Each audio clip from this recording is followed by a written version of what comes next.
Assalamualaikum warahmatullahi wabarakatuh. Selamat pagi. Mari kita panjatkan puji syukur kehadirat Allah Subhanahu wa Ta'ala yang telah memberikan kesempatan, kesehatan, dan rahmat bagi kita semua. Salawat serta salam selalu kita tujukan kepada junjungan Nabi besar Rasulullah Muhammad SAW yang mudah-mudahan kita semua yang menjadi umat beliau menjadi syafaat di yaumil akhir kelak.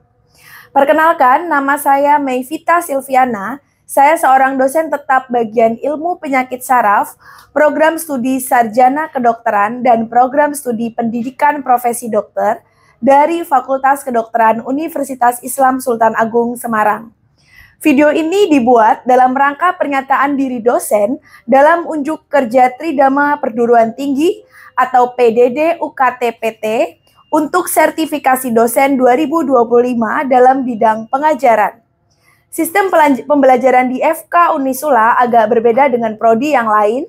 Di sini kami menggunakan sistem modul atau blok dengan waktu pembelajaran 4 minggu setiap modulnya. Sebelum modul dimulai, maka tim modul akan membuat RPS, BPA, serta buku petunjuk modul termasuk di dalamnya kontrak pembelajaran yang dengan pendampingan dari unit medical education. Selanjutnya, jika modul sudah siap, maka akan diadakan launching modul. Dengan adanya launching modul, maka tim modul akan menyampaikan kepada dosen yang menjadi tim teaching terkait capaian mata kuliah, kompetensi yang diharapkan, kegiatan selama modul berlangsung, skenario kasus, kriteria, serta indikator penilaian. Selanjutnya, saya akan menjelaskan mata kuliah yang saya ampu pada modul masalah pada sistem organ saraf. Modul masalah pada sistem organ saraf merupakan modul yang dilaksanakan pada tahun kedua atau semester 4 dengan waktu pembelajaran 4 minggu. Dijabarkan dengan penetapan capaian pembelajaran mata kuliah dalam rangka mendukung capaian pembelajaran lulusan program studi.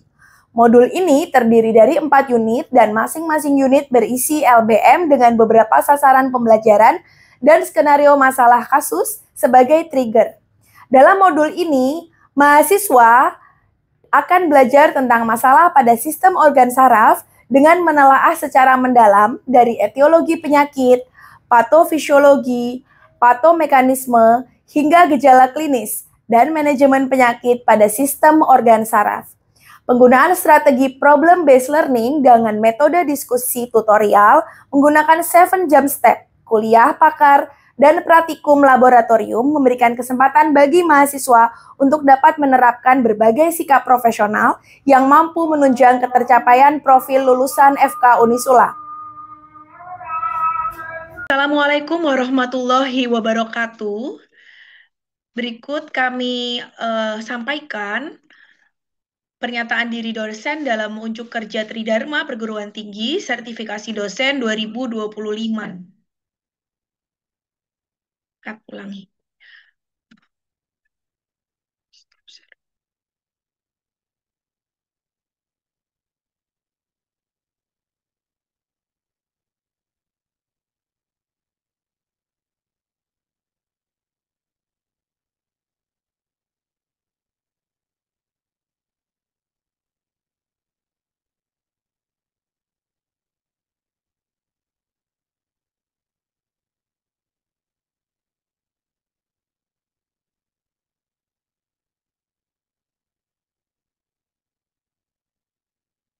Assalamualaikum warahmatullahi wabarakatuh. Bersama ini kami lanjutkan pernyataan diri dosen dalam unjuk kerja Tridharma Perguruan Tinggi PDD UKT-PT Sertifikasi Dosen 2025 dalam bidang pengajaran.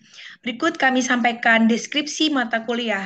Capaian pembelajaran mata kuliah pada modul masalah pada sistem organ saraf meliputi sebagai berikut.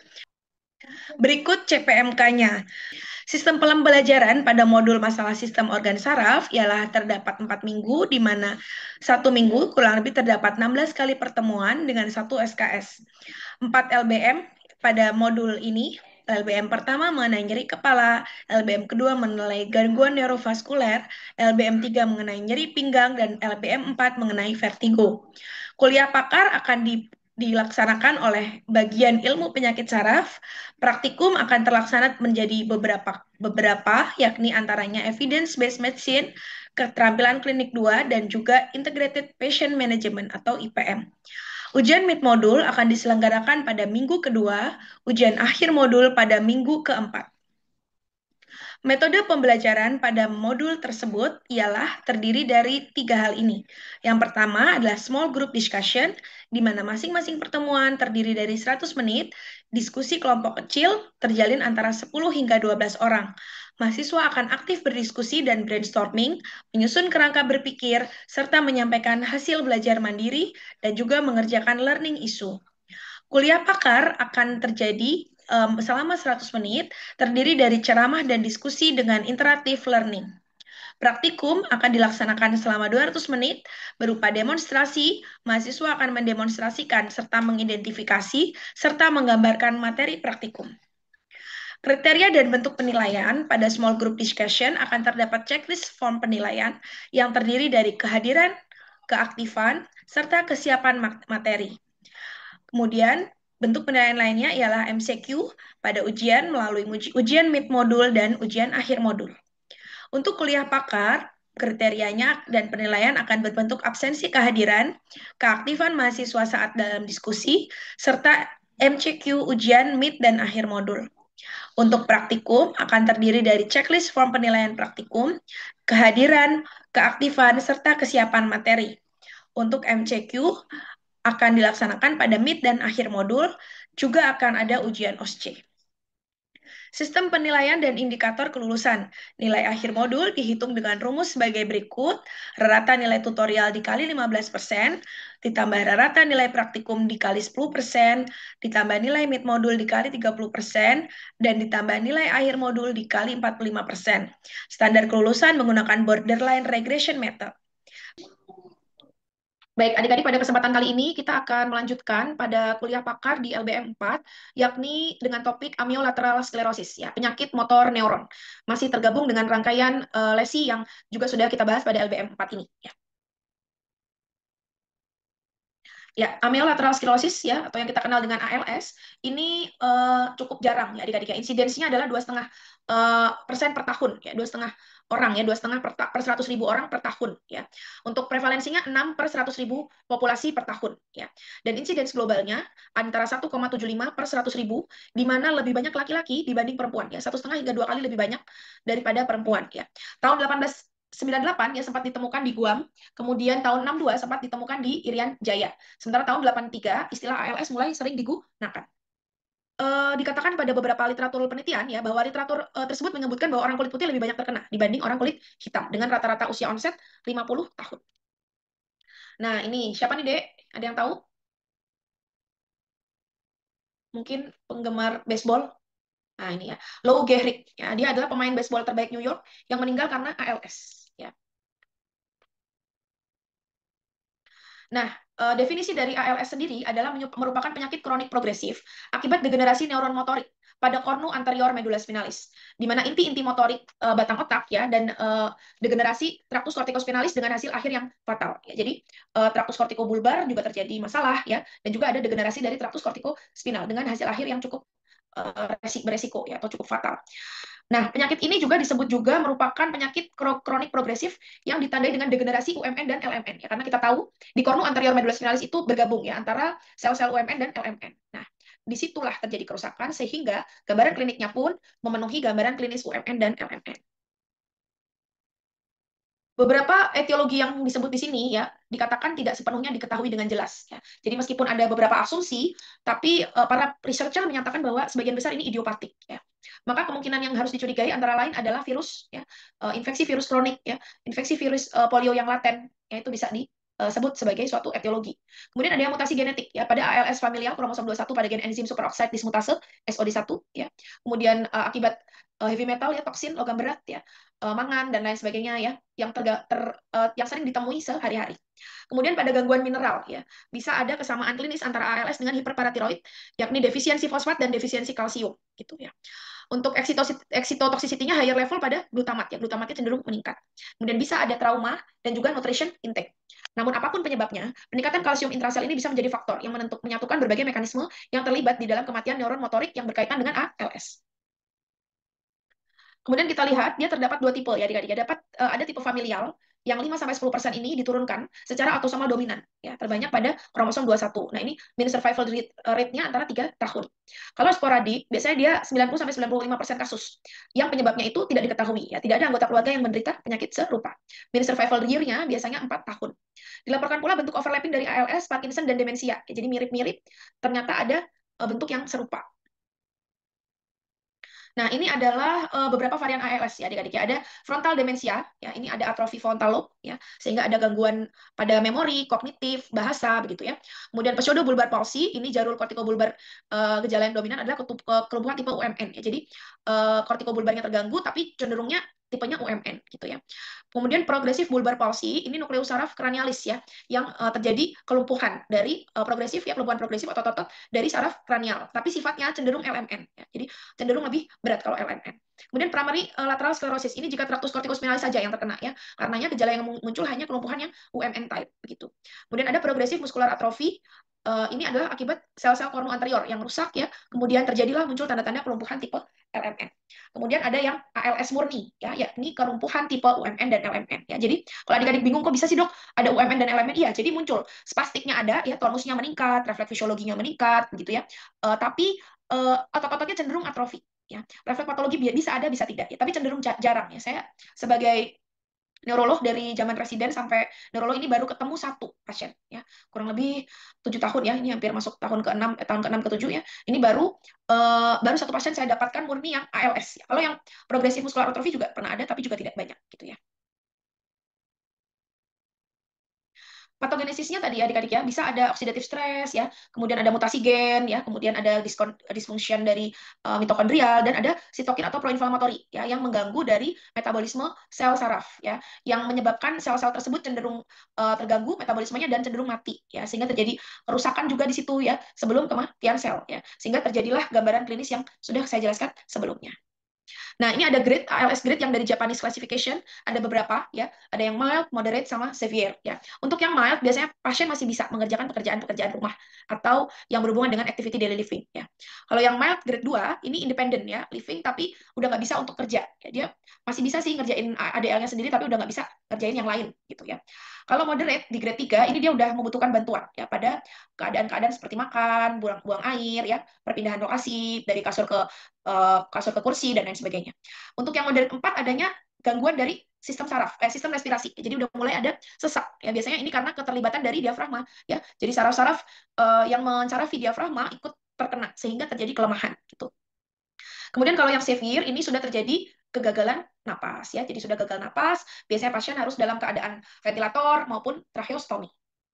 Nah, gejala klinis yang bisa muncul adalah bisa bulbar onset ya. Biasanya 25% akan mengeluhkan disfagia, dysarthria maupun emotional liability ya. Jadi ada emosional yang tidak stabil gitu.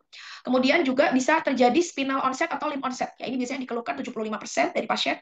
Di samping adanya kelumpuhan LMN dan fascikulasi didapatkan pula refleks tendo yang meningkat tadi ya. Bisa ada hiperrefleks ya, Babinski, Cadok, refleks patologinya positif, refleks fisiologinya pun meningkat ya, bicep, tricep, Achilles, patella ya, dan juga bisa terjadi spastisitas ya. Tonusnya kalau kita cek cenderung meningkat ya, disertai kram otot.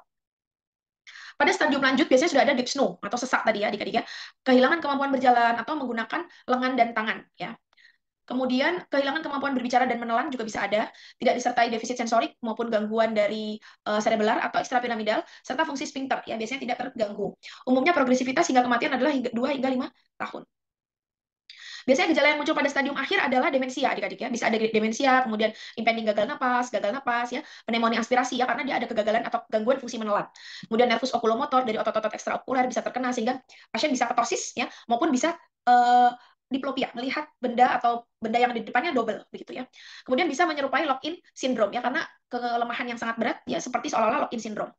Gejala yang lain adalah awalnya pasti kelumpuhan ya, pada lengan bawah dan tangan, kemudian bisa juga pada tungkai, tapi tidak selalu begitu ya.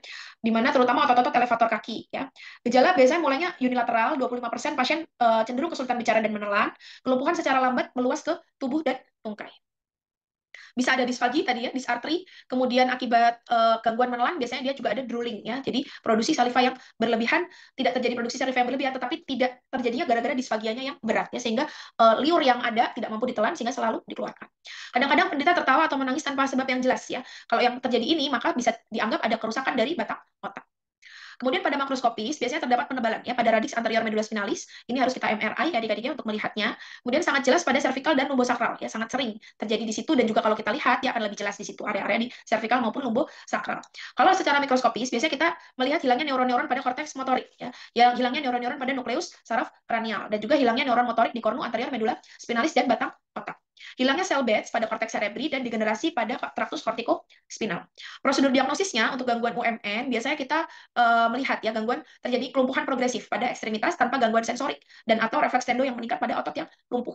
Kalau gangguan LMN-nya biasanya berupa kelemahan dan atrofi gitu ya. Jadi pada pasien ALS biasanya ketemu semua adik-adik ya. Jadi kelumpuhannya tipe UMN ya. Spastiknya ada, refleks fisiologinya meningkat, refleks patologinya bisa positif, tetapi pada saat kamu inspeksi ototnya cenderung atrofi begitu ya. Nah, ini akan mendukung suatu kecurigaan mengarah pada ALS. Kemudian untuk memastikan bisa kita lakukan EMG. Ya, biasanya kita akan dapatkan adanya fibrilasi gelombang runcing positif, amplitudo yang meningkat, aktivitas insersi yang memanjang, dan fasikulasi. Silakan, Zada. Terima kasih dokter. Izin bertanya tadi untuk UMN sama LMN itu kaitannya dengan spastik seperti apa? Saya belum paham. Maksudnya gimana? Spastiknya itu berupa tonusnya meningkat. Deh. Jadi kamu saat melakukan pemeriksaan tonus ya, nanti akan terasa bahwa sulit untuk menggerakkan sesuai dengan range of movement-nya. Seperti ada tahanan. Oh iya, baik. Lalu untuk membedakannya itu lesi UMN sama LMN-nya di diagnosis ini bagaimana dok? Iya, jadi kita cari kalau ciri-ciri. Nah, kembali lagi ke dasar ya. Ciri-ciri kelumpuhan tipe UMN yang pertama adalah spastisitas ya. Ada spastik. Kemudian yang lain adalah ada tonus yang meningkat ya. Tonusnya meningkat atau spastik tadi. Kemudian refleks fisiologinya meningkat, refleks patologinya positif. Nah, pada kelumpuhan UMN yang umum itu atrofi akan sulit didapatkan di awal-awal sakit. Ya, jadi kalau pasien baru stroke ya, bulan ini dia stroke Juni ya, maka bulan Juli, Agustus, September belum tentu otot akan langsung atrofi. Biasanya otot masanya akan tetap ya. Nah, baru dia atrofi setelah lewat dari 3 bulan. Ya. Setelah lewat dari tiga bulan, kemudian pasien tidak fisioterapi, ya, kemudian tidak ada latihan-latihan otot untuk menjaga masa otot tadi, nah maka akan kita temukan atrofi. Kalau di ALS, kita temukan atrofi ini sebagai tanda dari kelumpuhan LMN. Jadi di awal-awal, ya adik-adik sudah ketemu semua. Jadi tipe UMN-nya ada, tipe LMN-nya ada. Bisa dipahami nggak? Bisa ada. Bisa Dan dokter. adik-adik. Gimana? Bisa dokter, terima kasih.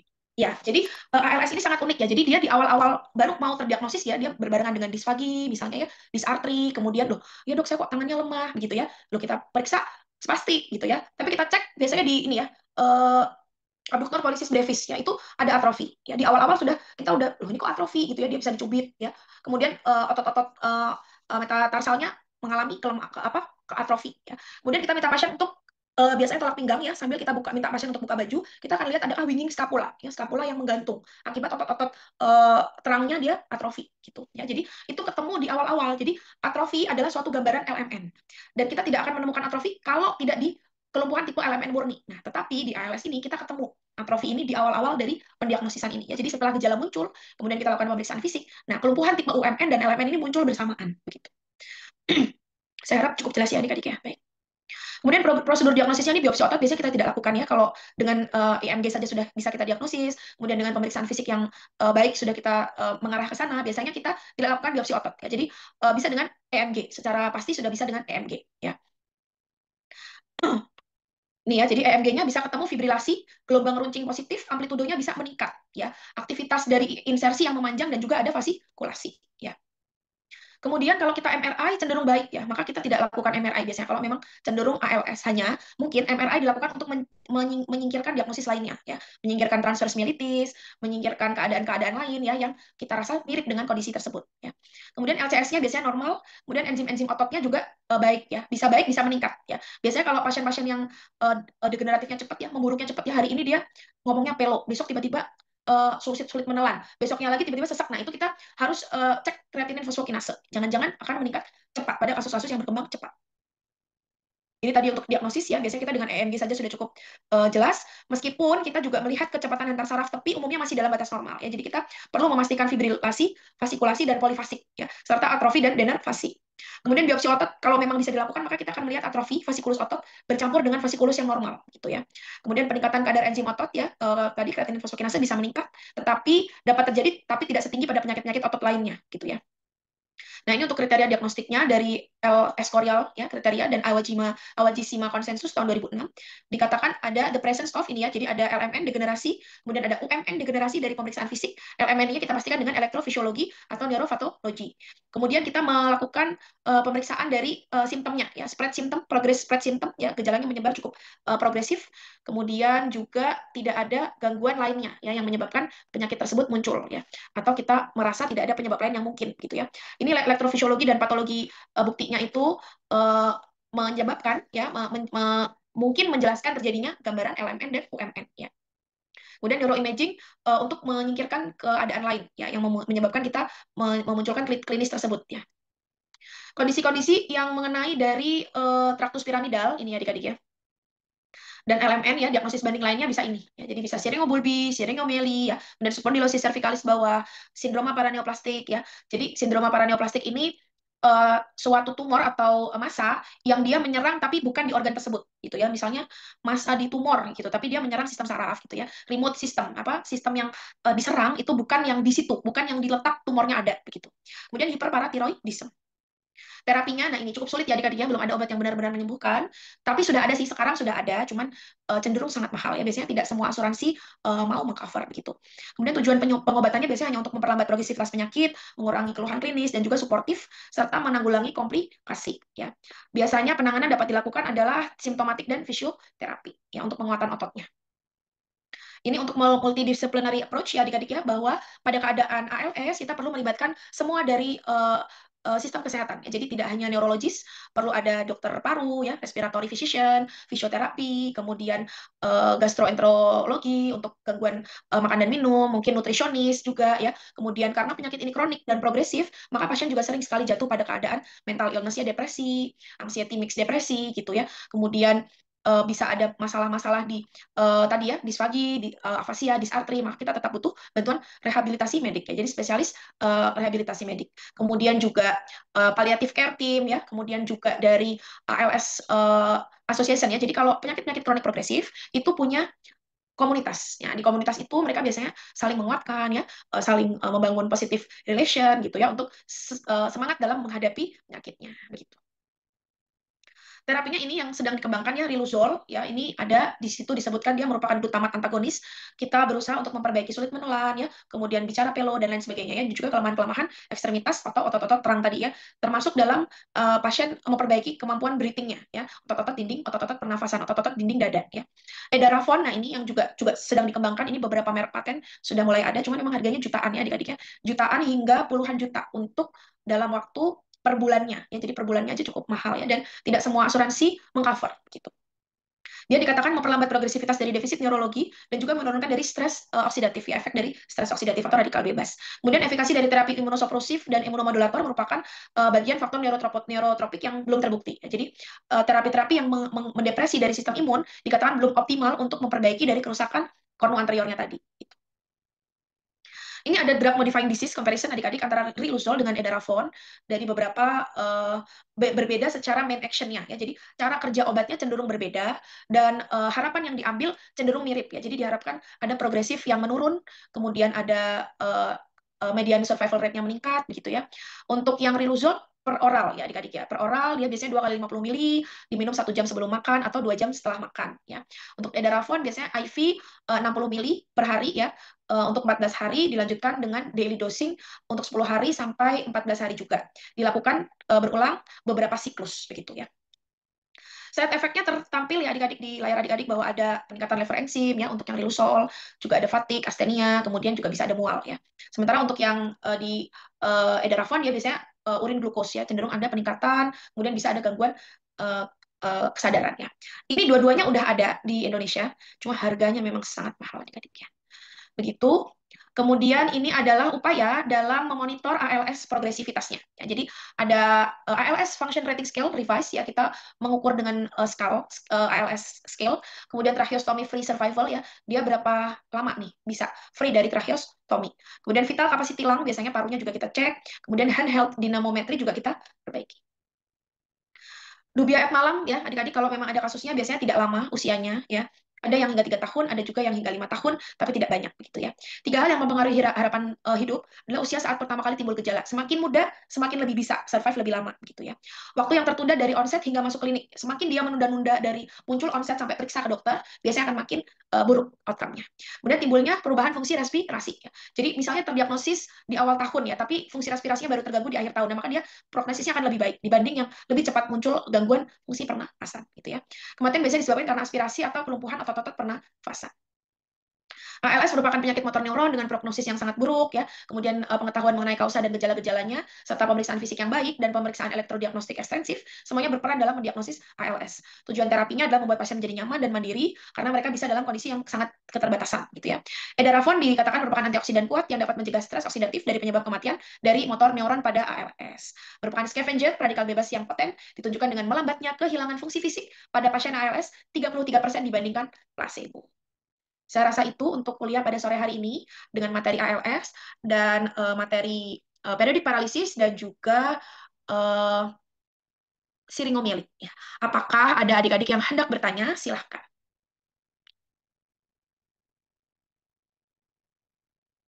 Sudah cukup jelas? Baik. Cukup jelas, dokter. Baik, bila tidak ada pertanyaan nanti sembari diulang kembali ya adik-adik ya.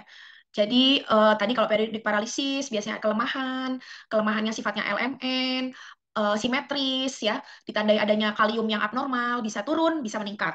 Bisa ada kondisi-kondisi lain yang menyebabkan terjadinya periodik paralisis, hipertiroid, hiper apa dalam tata laksana kalium, menggunakan obat-obatan diuretik dan lain sebagainya ya. Kemudian kalau siringomieli tadi biasanya merupakan keadaan akibat malformasi jari, bisa juga akibat trauma ya, ditandai dengan central cord tadi ya, mirip seperti central cord syndrome, kelumpuhannya yang atas atau ekstremitas atas sifatnya LMN, ekstremitas bawahnya sifatnya UMN. Kemudian biasanya juga bisa ada gangguan otonom ya, sehingga bisa mirip dengan Horner syndrome. Kemudian yang ini yang terakhir adalah ALS ya, kelumpuhan yang tipenya adalah kombinasi antara UMN dan LMN di mana ototnya terjadi atrofi, tetapi refleks fisiologi meningkat, tonusnya meningkat, spastiknya muncul, refleks patologi bisa ada, tetapi saat kita inspeksi, otot-ototnya cenderung atrofi. Saya rasa begitu adik-adik, semoga saat keluar dalam bentuk soal, adik-adik bisa menjawab soal-soal tersebut. Baik, bila tidak ada pertanyaan, mari kita tutup dengan hamdalah dan doa kifaratul majelis. Alhamdulillahirrabbilalamin. Subhanakallahumma wa bihamdika asyhadu alla ilaha illa anta astaghfiruka wa atubu ilaik. Terima kasih semuanya. Terima kasih dokter. Terima kasih banyak, dokter. Sukses ya ujiannya besok ya. Amin, amin.